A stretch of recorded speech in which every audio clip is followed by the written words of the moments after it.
Hi everybody and welcome back to Lost Genre Reddit Stories. A quick info before we begin. Today's video has two stories and both of them have updates. Now let's get started with the first one. This post is from the subreddit Relationships and it's by user RunOrStay4. My girlfriend, 21 female of 2 years, ruined our first real vacation together with her sudden jealousy and insecurity ways. I see so many red flags, but am I, 22 male, trying to leave too soon?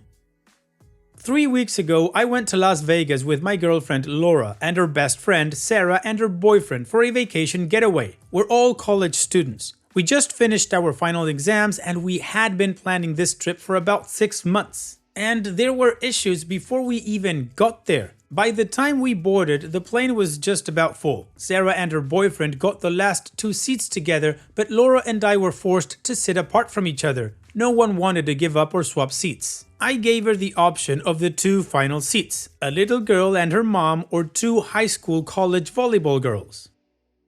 I sat in the window next seat to this highly chatty 5-year-old girl and her mother in her late 20s or early 30s. I entertained the kid for about 3 hours of our 5 to 6 hour flight until she fell asleep. My older sister has a child that's about that girl's age, so I'm used to it. Once the little girl fell asleep, the mother was making small talk, asking how I was so good with children, general things, nothing invasive or anything. When we got off the plane, Laura was already livid. She said I didn't even look bothered by the fact that we didn't get to sit next to each other, almost like I enjoyed getting away from her.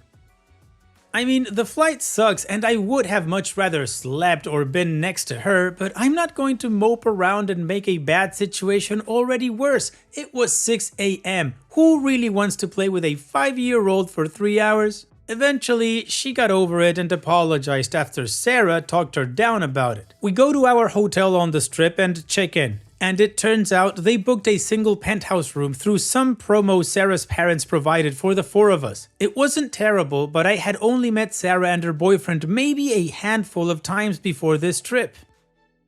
I would find out later talking to Sarah that Laura begged her to do it this way, despite Sarah's original plan to have us in joint rooms. We then walked the strip the first day and there were tons of beautiful girls walking. I mean, it's Vegas. I don't know what she expected. But I noticed maybe after 15 minutes of walking, Laura was staring at me. Instead of looking at the sights like everyone else, she was watching my eyes as we walked. Not like a, hey, look at me, give me attention, but more like her trying to see what or who I was looking at while we were walking. I told her she was missing the sights and told her she had nothing to worry about.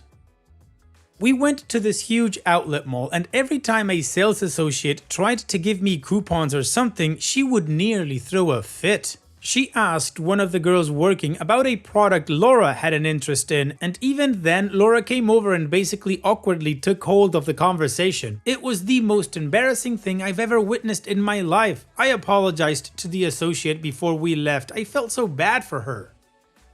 Riding the bus to the night shows, Sarah's boyfriend and I let them take the last 2 seats while we stood hanging on those support things. There was a couple in front of us that were very obviously hammered. So drunk they weren't even holding on to anything when the bus started moving. They both fell back, of course, and we caught them. Laura said later that we didn't know them and should have just let them fall instead of putting our hands on them. On the 3rd day, Laura and I didn't even go out of the hotel because she was feeling sick, so I stayed with her the entire day, which wasn't a big issue, but she didn't even want me to leave for food and had me use room service. She seemed happy and content sitting in the hotel room watching movies.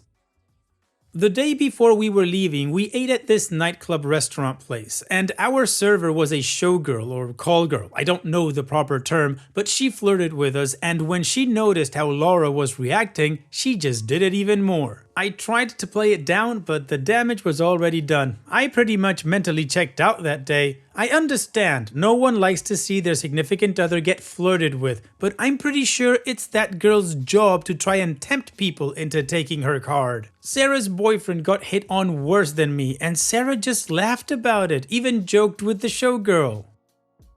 I was ready to end the relationship as soon as we got back home, but when we got on the plane, she was smiling and happy, telling me about how she seemingly had a great time in Vegas. I brought up the trip once we were back home and alone, and she apologized and said she wasn't feeling like herself. I pushed her a bit more and she eventually told me about a past ugly relationship where she was cheated on twice and the guy treated her like dirt and tried to control her. It almost seemed like she was trying to guilt me into staying, and for the most part it was working, but I couldn't stop thinking about the trip. She basically deferred a lot of the blame onto a previous relationship and mood swings, though at first she said she didn't think she did anything wrong. I'm not perfect by any means, and I'm usually quick to get out of relationships, to the point where I'm unsure if I'm running away too soon like I usually do, or if this is one of those situations where leaving is acceptable and the right thing to do. I'm not looking for something perfect. Everyone has flaws. Over the years I've realized this, but I've never been one to try to fix someone else, and it's something my older sister says is my biggest issue as a person. Quote, "You keep looking for the whole package and you don't ever stick around long enough. You leave when you see a few missing pieces." This is basically what she told me. I usually trust my sister's judgment, but I feel like she might be a bit off the mark this time. Laura had never acted like this before, but this was our first real outing. We typically spent time with her friends and the two of us around the college campus. It's been 3 weeks and she's pretty much her usual self, but we have 2 other trips planned, one with Sarah and her boyfriend and Laura's family, and another with a much larger group of people for the summer, about a month. I can't handle a repeat of Vegas. Am I trying to leave too fast? Should I stick around and see this through and work with her to fix it? Outside perspective, how do these things typically play out? Well, OP, typically I would advocate for communication, for you to sit down with her and tell her how you feel with her behavior, how her staring at you while you're walking down the street makes her look like a jealous crazy person and you feel uncomfortable, I'd say. I mean, who wouldn't? She's staring at your eyes. But in your case, I don't get the sense that you actually got a chance to get to this part of the conversation because she just blame shifted the conversation away to a totally different topic. So you weren't really able to express your grievances and she just didn't take accountability for anything. And all of that, I would say, are additional red flags. OP, I understand your hesitance to say, oh, maybe I'm just skipping out too soon. And sure, that could have happened in the past, but I'm not sure it's what's happening here. But if you're still unsure that this attitude is a deal breaker, give it one more shot. And if you get the exact same result, well, then that's it. 1 data point could be an outlier, an isolated incident. 2 data points? That's more of a trend now. And what do you guys think about this whole situation? What would you do if you were in OP's shoes? Let me know in the comment section, and now let's move on to the community comments to see what they said. Falkson says, walking out immediately after 2 years together and this being the first time something like this has happened seems premature if the relationship is otherwise solid. I do think you should have a talk with her where you make her understand the seriousness of the situation to prevent it from happening again. Maybe she needs some therapy to get to a good place. Once you feel that she's had some time to make those changes in herself, you should plan another vacation similar to the Vegas one to verify that this was a one-off rather than something you'll be dealing with for the rest of your life. You Know You're Crazy says, you could have a history of bailing too fast, but you should have some deal breakers and know what they are. For me, this type of jealous, insecure person who is looking for you to misstep and is willing to throw temper tantrums to get her way should be one of them. Fix Your Game Blizz says, has she been this possessive and controlling before? Why on earth would either of you think it was a good idea to take a person like this to Vegas? I am a decade older than you, but I have zero patience for this. I guess if you can isolate this as a one-time thing and move on, then okay, I guess. Like, the effing sales girl at an outlet mall isn't trying to steal your man, she wants commission. Chill the F out. Additional information from OP's comments. I have talked to her and I was as firm and brutally honest as I could have been about it. I didn't let the Vegas trip slide despite her trying to push it away and make it disappear. Her words were that she would try her best to change, but she didn't know if she could or if this was just how she had always been. She saw the wrong she did, and even her best friend told her that her behavior was unacceptable, but still, she just seemed indifferent about whether she could change or not. I know trust issues are tough to overcome, but she seems to lack all the types of motivations, and when I told her that basically I needed change or I was going to have to rethink our relationship, she sat there with a blank stare on her face, almost as if telling me to leave. I don't know if it was a guilt trip to make me feel sorry for her, if she doesn't think I'll actually leave, or her pride refusing to accept that she has to change, or she will lose everyone close to her. Walking out immediately after 2 years together, and this being the first time something like this has happened, seems premature if the relationship is otherwise solid. Not to dismiss our relationship, but to me, spending hours in each other's dorm and time around campus is one thing, but actually interacting outside of it is huge to me. I feel like in the 2 years we've been dating that she's always had excuses to try to keep us like that. I'm an active person, I play sports for my college, and outside of that, she never wanted to do anything. Even going on the trip, she was so apprehensive about it that we nearly didn't even go with them. She used every excuse she could think of for us to spend another summer lazing around instead of doing stuff. I think maybe I've been too clueless or naive to pick up on the subtle warning signs that maybe my relationship has always been like this. Alright, well, the community gave OP a lot of different perspectives from, a little bit more understanding to this is a deal breaker, get out now. And apparently something's been opening OP's eyes. So how about we move on to the update to see what happened next and how the story ends, but of course before that, here's another one of my playlists for you to enjoy after this video. Now let's move on to that update. So after my post, I went and I talked to Laura's best friend Sarah, basically asking her about Laura. I wanted to know if there was anything I should know about Laura's previous relationships or past that she wasn't going to tell me out of worry, embarrassment, or trauma that would explain her behavior. I explained to her that after what happened in Vegas, I was on the verge of ending the relationship, that I was so put off by her behavior that I couldn't handle being with her. Sarah was quick to tell me there wasn't anything, but I was skeptical. She seemed to be hiding something. Being Sarah's good friend, she told me to give her one more chance and made some last-minute plans for about 8 of us to go to the beach last weekend. Laura didn't want to go, obviously, and I didn't even try to force her to go. Sarah and a couple of the other girls convinced her to come along and that it would be fun to go as a big group. Of course, this beach trip went about as badly as I expected it to go. She wanted me to keep my shirt on the entire time we were there, despite everyone else, including herself, stripping down to a bathing suit. Once I took off my shirt, she would ask me every hour or so if I was ready to put it back on so I wouldn't get sunburnt. Walking the boardwalk, every flop or group of girls we walked past, she would look at me to see if I was looking at them, and if I was looking, she would scold or guilt me. If I weren't looking, then she would get jealous and tell me that those girls were staring or looking at me. It was highly embarrassing and so obvious. At one moment, this beach volleyball lands next to our towel, and this girl comes to get it and I hand it to her, and she says thank you and kind of looks back at me as she's running back to her friends. The volleyball landed next to us 2 to 3 times, and Laura was convinced that they, a group of 10 people, were doing it on purpose and sending the same girl to retrieve it so she could get a better look at me. I'll admit, I was already going to end our relationship just of those things prior, but what really set me off was when I was swimming, I was pretty far out near the restriction buoy, and I saw these two, brother and sister, maybe around 12 or 13 years old, and they were obviously having trouble. I think they went too far out and got tired.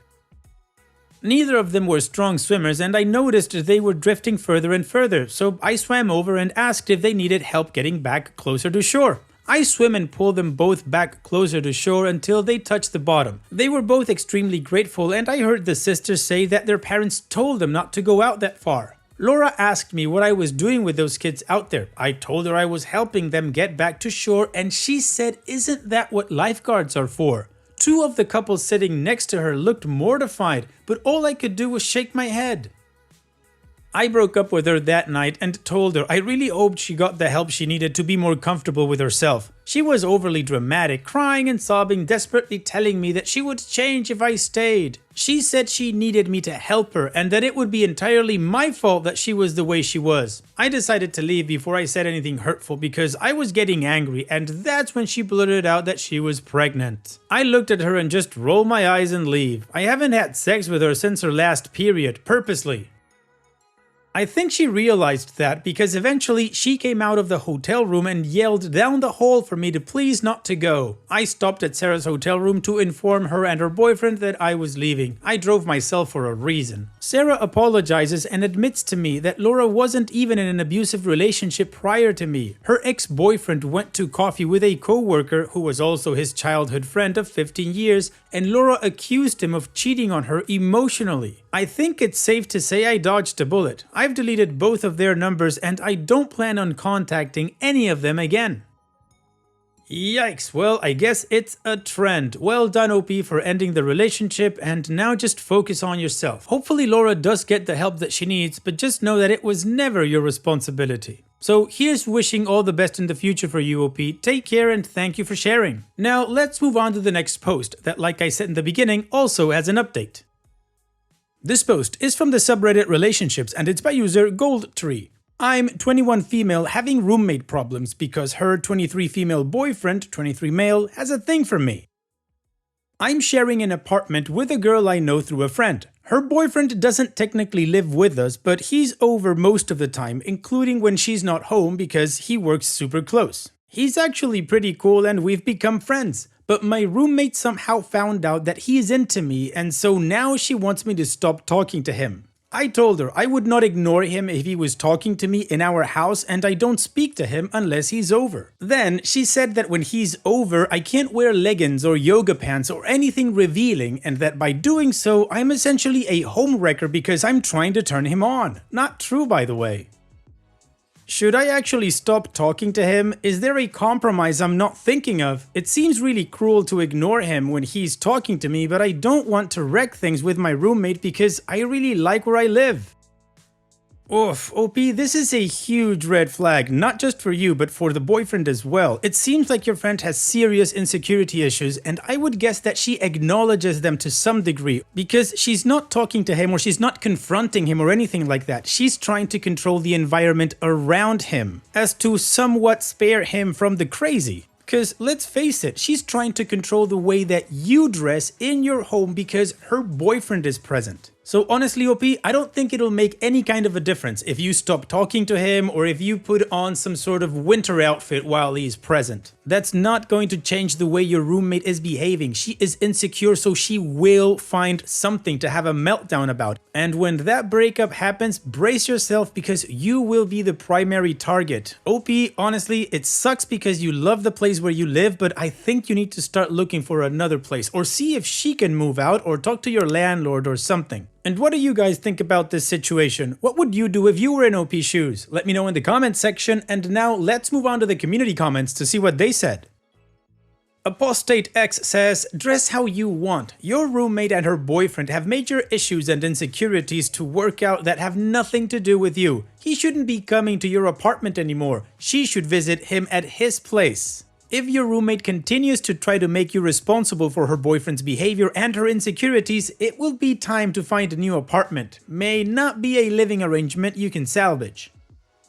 Last Minute Girl says, no, she should stop having him over. This is her problem and she is turning it into yours. Be firm and tell her that if you are not allowed to dress the way you want to and are not allowed to talk to the people you want to, in this case her boyfriend, she needs to work on a solution. If that means that her boyfriend isn't allowed to come over, that's tough luck for them, but that's something they need to fight out. Just because her boyfriend has a thing for you doesn't mean you should go out of your way to oblige to her crazy rules. It's your room or house and you can do whatever the flying F you want.